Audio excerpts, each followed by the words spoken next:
Hello दोस्त, नमस्कार। आज हम एक्सरसाइज 5.6 का पार्ट 2 पढ़ेंगे। उससे पहले आईएससी 2010 में पूछे गए सवालों का डिस्कशन करेंगे। ये सवाल आईएससी 2010 में पूछे गए थे। एक्स इक्वल टू एक फलन दे दिया है, वाई इक्वल टू एक फलन दे दिया है, तो डी बाई डी एक्स ज्ञात करें। ठीक है, तो सबसे पहले एक्स इक्वल टू लिखेंगे और यहाँ पे इसको हम डिफ्रेंशिएशन करेंगे। लेकिन इसका डिफ्रेंशिएशन कैसे, फलन किस रूप में, टी के रूप में। यहाँ लिखेंगे differentiation with respect to T, मतलब टी के सापेक्ष अवकलन करने। अब यहाँ देखना दोस्त, एक्स बराबर आपका फलन है ये, है ना। और अवकलन किसको करना है, अवकलन का मतलब स्मॉल डी। ठीक है, तो इधर भी है स्मॉल डी, किसके रेस्पेक्ट में, टी के रेस्पेक्ट में। तो यहाँ पे डी टी आएगा दोस्त, यहाँ भी डी टी आएगा। अब इसको हल करेंगे। हल आता है करना, u इंटू वी क्या होता है फॉर्मूला, फर्स्ट टर्म को छोड़ेंगे, सेकेंड टर्म का डिफ्रेंशिएशन। सेकेंड टर्म मेरा क्या है, e के पावर t।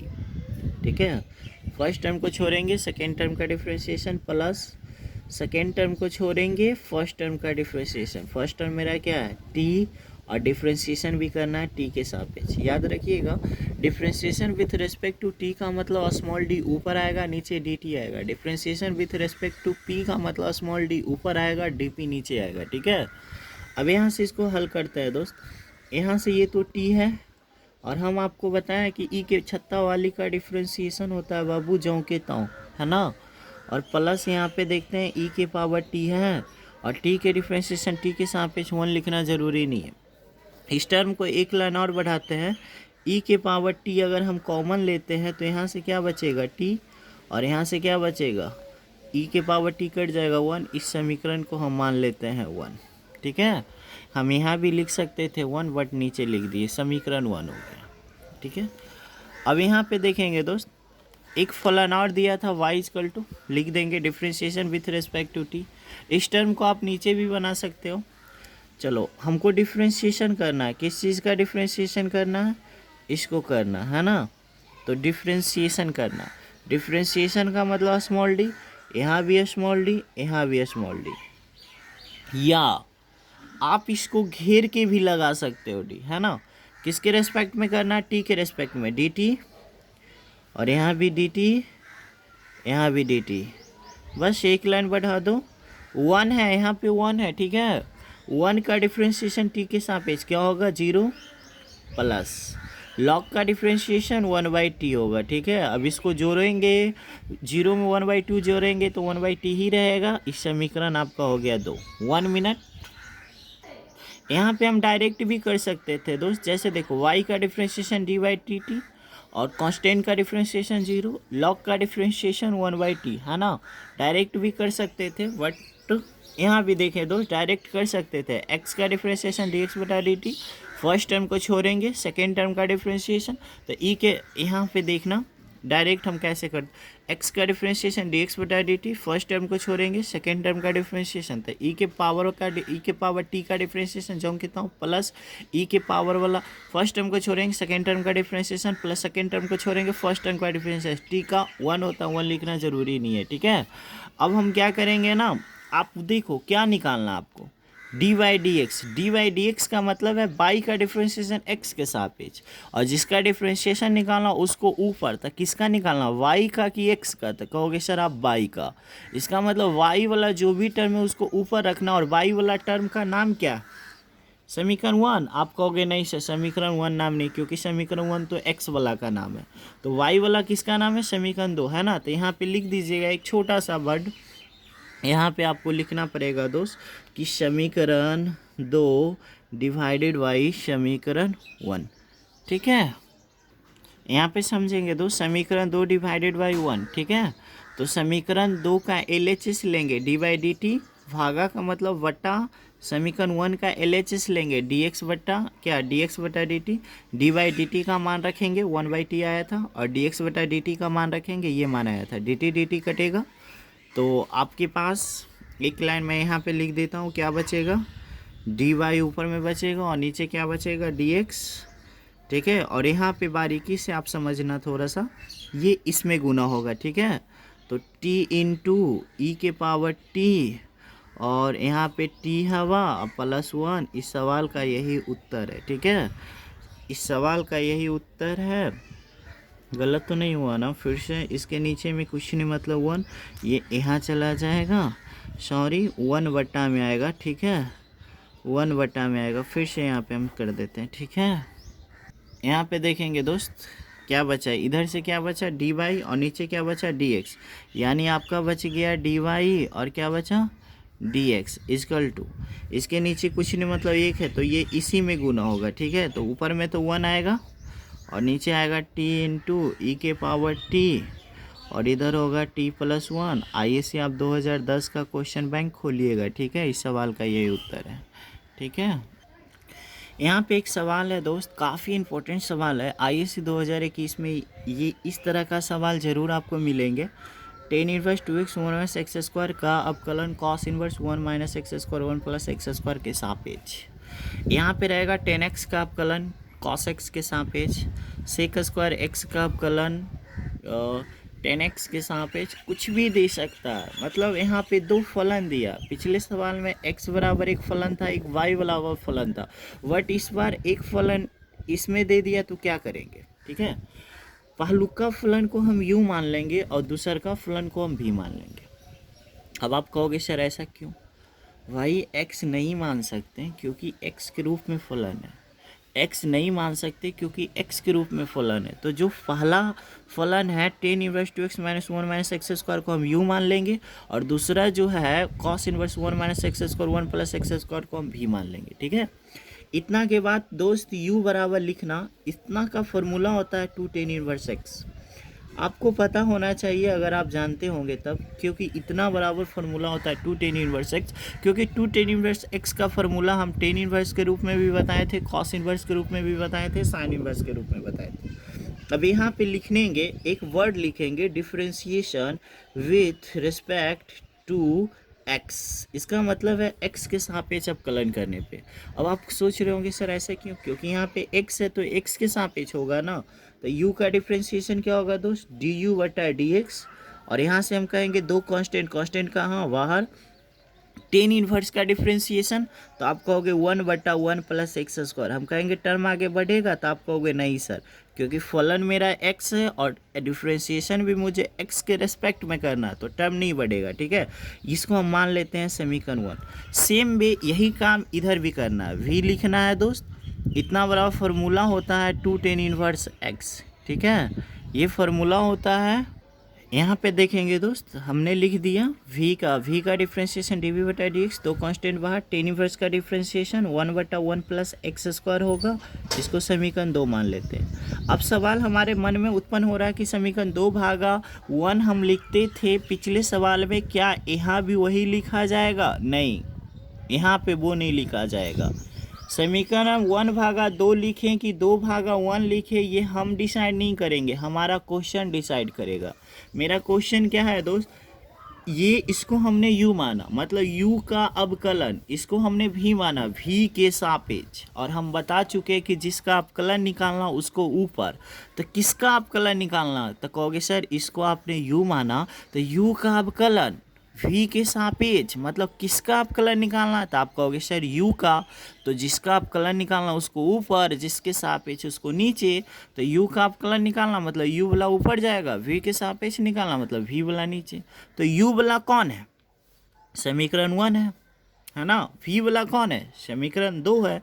इसका मतलब ये है दोस्त कि समीकरण 1 u को रखना ऊपर, मतलब समीकरण 1 में भागा देना पड़ेगा मुझे समीकरण 2 से, ठीक है।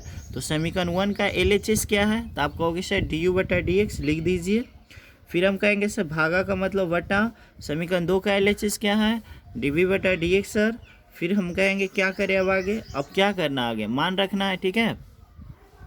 समीकरण 1/2, समीकरण 1 का LHS रख दिए du/dx और समीकरण 2 का भी LHS रख दिए। अब देखना है du/dx का मान क्या है, 2 है ना, ये 2 ऊपर चढ़ा दो तो 2/1 + x² होगा दोस्त, वटा समीकरण 2 का ये 2/1 + x² और यहाँ से होगा दोस्त देखना हो जाएगा, सॉरी हाँ सही है। ऊपर क्या बचेगा दोस्त du, नीचे क्या बचेगा dv और यहाँ क्या बचेगा 1। इस सवाल का ये क्या हो गया, उत्तर हो गया। ऐसे भी देखो u का डिफ्रेंशिएशन v के सापेक्ष हुआ और मेरा दो फलन था, एक फलन u था और एक फलन मेरा v था। इस तरह का सवाल IAC 2021 में पक्का आएगा। हेलो दोस्त, ये सवाल आप लोग देखेंगे, ठीक है। NCERT 5.6 का क्वेश्चन नंबर 8 है ये, ठीक है। तो ये क्वेश्चन नंबर 8 है, थोड़ा सा देखेंगे। काफ़ी अच्छा क्वेश्चन है, बट एग्ज़ाम की दृष्टि से सक्सेसफुल नहीं है। बट ये सवाल आ चुका है IAC का एग्ज़ाम में। x इक्वल टू एक फलन है, y इक्वल टू एक फलन है, ठीक है। और यहाँ से करा तब dy/dx, ठीक है। जितना नंबर में सवाल आएगा उतना नंबर इंडिकेट करके x बराबर फलन ले लिए। और यहाँ पे देखना हमने क्या करा, हमने करा differentiation with respect to t, मतलब t के सापेक्ष अवकलन करने पर। अवकलन का मतलब स्मॉल d बटा dt। यहाँ भी देखना एक बात हम बताना चाहते हैं, एक कांस्टेंट बाहर। अवकलन का मतलब स्मॉल d dt। जिस तरह से स्मॉल d dt यहाँ लगा, उसी तरह से दोस्त यहाँ भी मुझे लगाना स्मॉल d dt लगाना है ना। वट dt को अपने मन में कैद करो, क्योंकि यहाँ पे dt हम क्यों रख दिए, क्योंकि अब देखो ये फलन ठीक ठाक है, बट जो यहाँ पे हम dt लगाने वाले हैं उसको हम अपने मन में कैद करेंगे। क्यों, क्योंकि log का डिफ्रेंशिएशन तभी संभव होता है जब log के बगलवा वाला नीचे। तो इसको जो है ना बाबू, ये जो 10 t/2 है ना, इसको अपने मन से नीचे, तो इसको अपने मन से ऊपर कर देंगे 10 t/2। और एक बात और, 10 का डिफ्रेंशिएशन तभी संभव है जब 10 के बगलवा वाला नीचे, तो इसको अपने मन से कहाँ चला देंगे, ऊपर t/2। जब ये अपने मन से ऊपर जाएगा और आपके मन में क्या है, dt है ना। आप कहोगे सर ये dt कहाँ से आया। अरे भाई, आप जो यहाँ dt रखने वाले थे उसको मन में कैद किए। और log का डिफ्रेंशिएशन तभी होता है जब log के बगलवा वाला नीचे, तो ये अपने मन से नीचे तो अपने मन से ऊपर। 10 का डिफ्रेंशिएशन तभी होता है 10 के बगलवा वाला नीचे, अपने मन से नीचे तो अपने मन से ऊपर। और जब ऊपर गए, अब आपका मन में क्या है, dt को उगल दिए। dt को कब उगला जाता है, जब मामला क्या हो जाए, सेट हो जाए, ठीक है। अब यहाँ से देखना दोस्त, यहाँ पे देखेंगे दोस्त, ए कॉस का डिफ्रेंशिएशन क्या होगा, तो आप कहोगे sir -sin t plus log का डिफ्रेंशिएशन क्या होता है, तो आप कहोगे 1/x, x के जगह पर क्या है 10, ठीक है। अब यहाँ से देखेंगे इनटू है, इनटू 10 का डिफ्रेंशिएशन क्या होगा, आप कहोगे सर sec² x। हम कहेंगे बताओ 1/2 है ना इसमें, 1/2 क्यों, आप देखो ना t/2 जो बनता है वो 1/2 में t से गुना करके t/2 बनता है। जैसे हम कहेंगे 4 t/4 कैसे बना, तो आप कहोगे सर 1/4 में 4 से गुना कर 1/4 में t से गुना करने पे t/4 बनता है। हम कहेंगे कुछ भी, तो यहाँ से देखना 1/2 कांस्टेंट कहाँ, वार, फिर से 1/2 कांस्टेंट कहाँ, वार। t का डिफ्रेंशिएशन t के सापेक्ष 1 लिखना कोई ज़रूरी नहीं है, ठीक है। अब इसको हम सरिया देंगे, ठीक है, और जान इसमें रहा नहीं, ठीक है। यहाँ से हम लोग समझेंगे बहुत बारीकी से। ए लिख दिया, -sin t लिख दिए। अब आप यहाँ पे एक बुझ जाते हैं, ये 10 है, 10 कैसे बनता है, साइन और कॉस से, मतलब 10 को हम क्या लिखेंगे, साइन बटा कॉस, यानी 10 को हम लिखेंगे साइन बटा कॉस। क्या जो नीचे कॉस है उसको ऊपर लिख सकते हैं, तो 1/10t को हम लिख सकते हैं cos t बटा साइन t लिख सकते हैं। क्यों, क्योंकि 10 का मतलब है साइन बटा कॉस, जो नीचे कॉस है वो कहाँ चला जाएगा, ऊपर। अब यहाँ देखेंगे दोस्त, इनटू है दोस्त, इनटू दे देंगे, ठीक है, जैसे देना वैसे देना है, ठीक है। इससे sec² है, नीचे जाएगा क्या बनेगा, cos², क्योंकि ये रीत है। sec² नीचे जाएगा cos², क्योंकि sec² का उल्टा cos²। 1/2 है, रहने देते। अब देखना दोस्त, ए है -sin t है, रहने दिए, प्लस ये 1/2 जो यहाँ पे है ना, 1/2 यहाँ पे, इसको यहाँ पे भी हम लिख सकते हैं इनटू। एगो कॉस से एगो कॉस कटेगा क्या, कहोगे यस सर। ऊपर में क्या बच रहा है, कुछ नहीं बच रहा, 1 बच रहा है। नीचे में एगो साइन बचल है और यहाँ पे एगो कॉस कटा, एगो कॉस तो बच गया ना। अब यहाँ से देखना 1 गुना 1 हो जाएगा। नीचे क्या है, 2 है, साइन है, और यहाँ पे क्या है, कॉस है। अब मुझे एक बात बताना दोस्त, 2 sin theta into cos theta बराबर फार्मूला होता है sin 2 थीटा। आपको पता होना चाहिए, अगर आपको पता नहीं है तो हम बगल में लिख देते हैं, बट आप अच्छे से लिखिएगा इन चीज़ों को। हम बताए थे आपको दोस्त कि sin 2 थीटा का फार्मूला होता है 2 sin theta into cos theta होता है। और एक बात और हम डिक्लेयर किए थे कि अगर यहाँ पे थीटा रहेगा, थीटा थीटा तो यहाँ पे 2 थीटा होगा, और यहाँ अगर मतलब यहाँ का हमेशा यहाँ आधा होता है, ठीक है। जैसे अगर यहाँ पे टी है तो यहाँ रहेगा t/2 t/2। अगर यहाँ पे 2t रहेगा तो टी रहेगा। अगर यहाँ पे रहेगा 5t तो यहाँ रहेगा अढ़ाई टी, ठीक है। तो 2 sin t into cos T हो गया sin t। अब बताना मुझे इसके नीचे में कुछ नहीं, मतलब कितना है 1।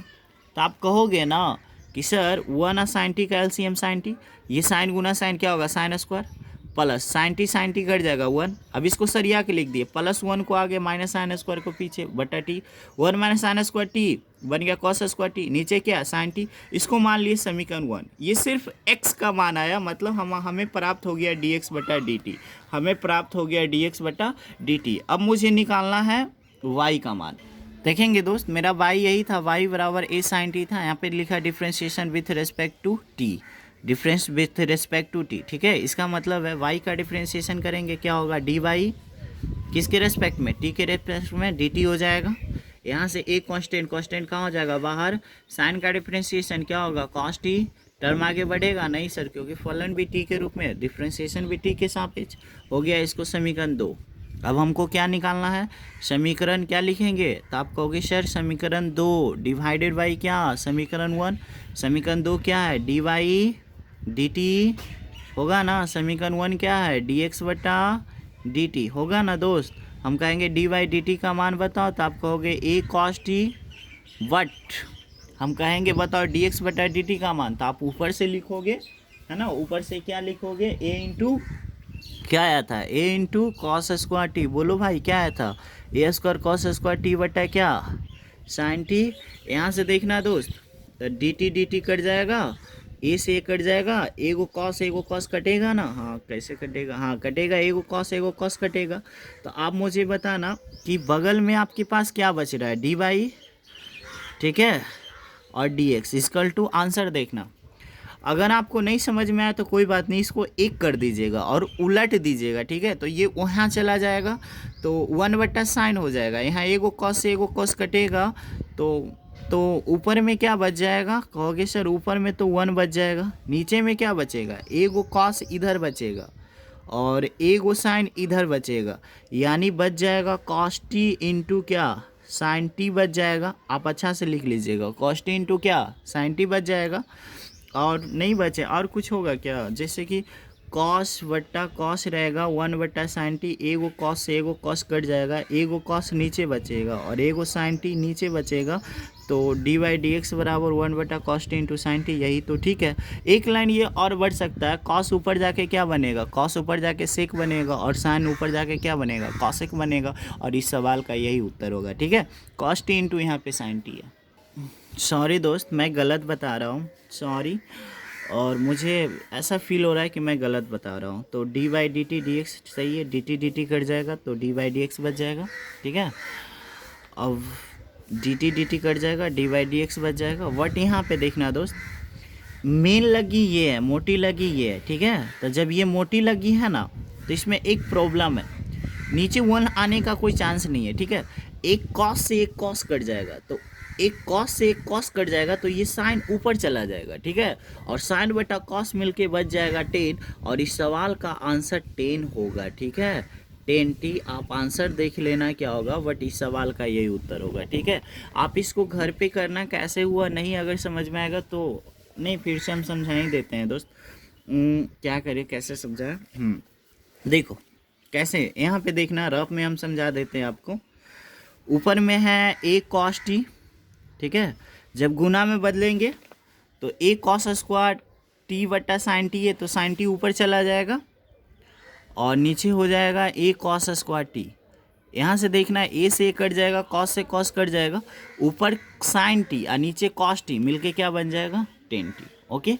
तो dy/dx बराबर 10t, आप कॉपी पेन लेके बनाना, आपसे अच्छा से बन जाएगा, ओके। इस सवाल का 5.6 का ही क्वेश्चन नंबर 10 है, काफ़ी अच्छा क्वेश्चन है। x बराबर फलन है, y बराबर फलन है, dy/dx, ठीक है। तो x बराबर फलन लिख दिए दोस्त, ठीक है। Differentiation with respect to theta, theta के सापेक्ष अवकलन करने पर स्मॉल d बटा dt।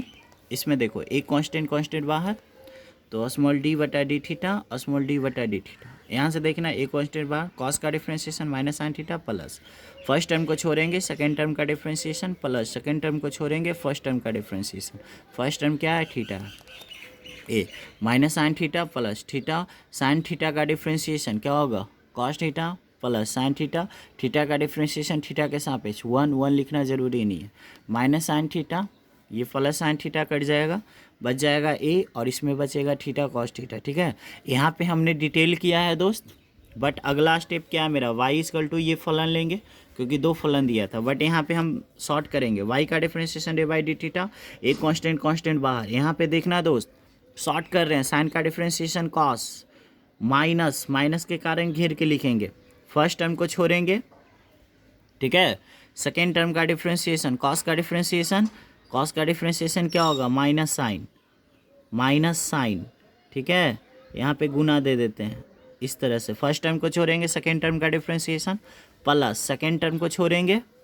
ठीक है, मैं फर्स्ट टर्म का डिफरेंशिएशन तो थीटा का डिफरेंशिएशन थीटा के सापेक्ष 1 लिखना ज़रूरी नहीं है। आप यहाँ पे बहुत अच्छे से समझ लीजिएगा, घर पे हम डायरेक्ट कर रहे हैं। यहाँ पे हो जाएगा आपका दोस्त कॉस थीटा और कॉस्ट को तोड़ेंगे तो ये माइनस क्या प्लस हो जाएगा ना, यानी थीटा साइन थीटा होगा दोस्त, और यहाँ पे ये क्या हो जाएगा माइनस कॉस थीटा हो जाएगा। और आप यहाँ से कहोगे सर ठीक है, तो यहाँ से क्या बचेगा ए थीटा इंटू साइन थीटा। अब क्या करोगे आगे भागा, यहाँ पे देखेंगे तो समीकरण 2/1 छोटा राइटिंग में यहाँ पे लिखे समीकरण 2/1, समीकरण 2 का LHS क्या है आप कहोगे डी बाई डी थीटा, भागा का मतलब बटा होता है, समीकरण 1 का LHS dx बटा d theta, D by D theta का मान 8 थीटा साइन थीटा रख देंगे। यहाँ से देखो डी बाई डी थीटा का मान आल है ना, डी बाई डी थीटा का मान ये, उसी तरह से dx बटा डी थीटा का मान ऊपर से लेंगे, डी थीटा कट जाएगा, ए थीटा कट जाएगा, तो यहाँ से बच जाएगा ऊपर में डी बाई है ना, दिस इम्प्लाइज दे दिए इक्वल टू नहीं है, और नीचे है dx और साइन और कॉस मिलके क्या बनेगा 10। याद रखें एक एक क्वेश्चन का और आंसर आया था, इसके पहले वाला भी आंसर 10 ही आया था। ठीक है, इस सवाल का यही उत्तर है। ठीक है, नेक्स्ट क्वेश्चन। हेलो दोस्त नमस्कार, ये काफ़ी अच्छा सवाल है, एक्सरसाइज 5.6 का क्वेश्चन नंबर 10।